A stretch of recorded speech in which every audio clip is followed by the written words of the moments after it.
और चलिए आपको सीधा गोरखपुर लिए चलते हैं, जहां पर इस वक्त सीएम योगी आदित्यनाथ क्या कुछ कह रहे हैं, सुनते हैं। आधार पर आरक्षण यह असंवैधानिक है।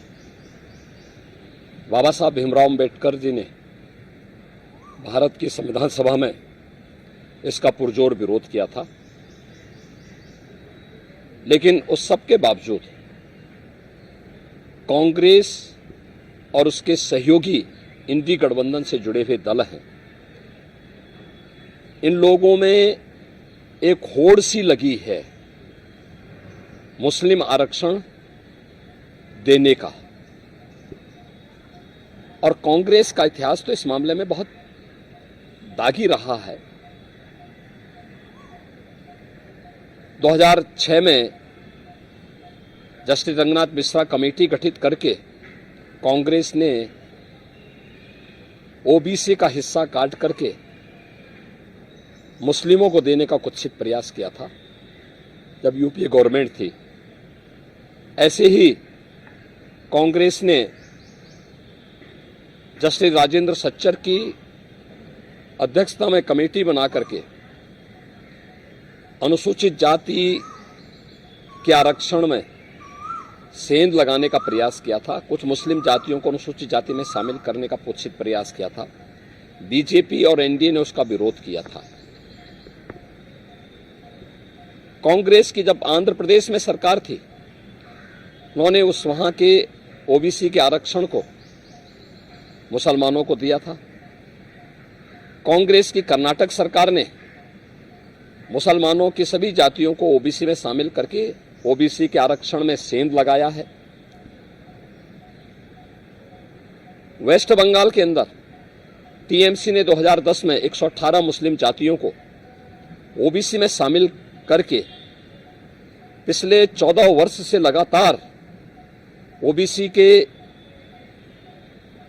आरक्षण के अधिकार पर उन्होंने पूरी तरह एक प्रकार की डकैती डाली है।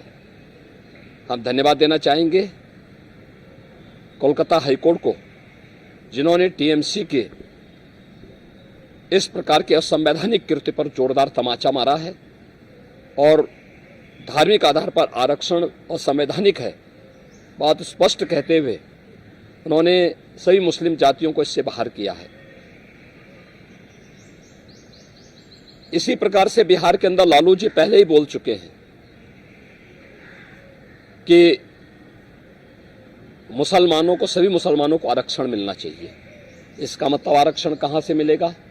ये आरक्षण यही ओबीसी और एससी एसटी का आरक्षण में से ये बांट करके मुसलमानों को देना चाहते हैं। और समाजवादी पार्टी तो अपने जन्मजात हिंदू विरोध, अनुसूचित जाति, जनजाति और पिछड़ी जाति के विरोध का नाम ही इन्होंने बना दिया, उसका पर्याय ही बना दिया है।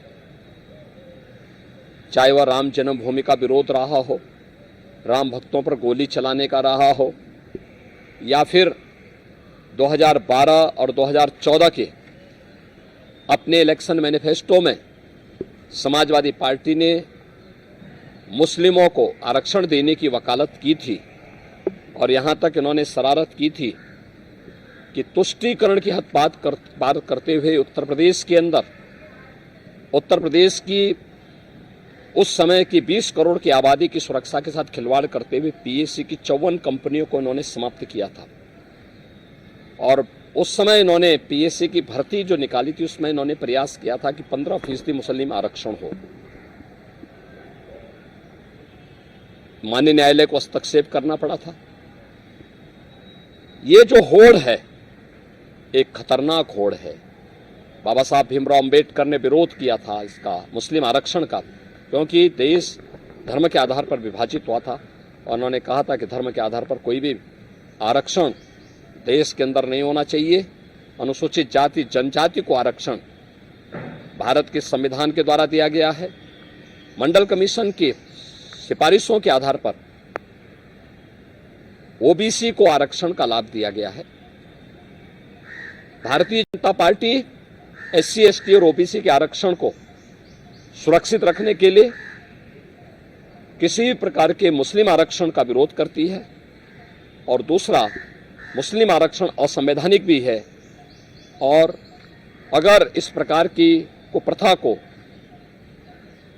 थोपने का प्रयास होगा तो देश की अखंडता के लिए एक चुनौती होगी। महाराज जी, कोई कोटे में कोटा डेवलप कर रहा है, क्या इसे अगर ये ऐसा करने में सफल होते हैं तो क्या वर्ग संघर्ष की स्थिति नहीं होगी? जो ओबीसी जिनको संविधान के अनुसार आरक्षण मिला है उनका हक मारा जाएगा तो एक नए संघर्ष की स्थिति बनती नहीं? देखिए, हमने कहा ना, ये बाबा साहब भीमराव अंबेडकर के द्वारा बनाए गए संविधान का अपमान है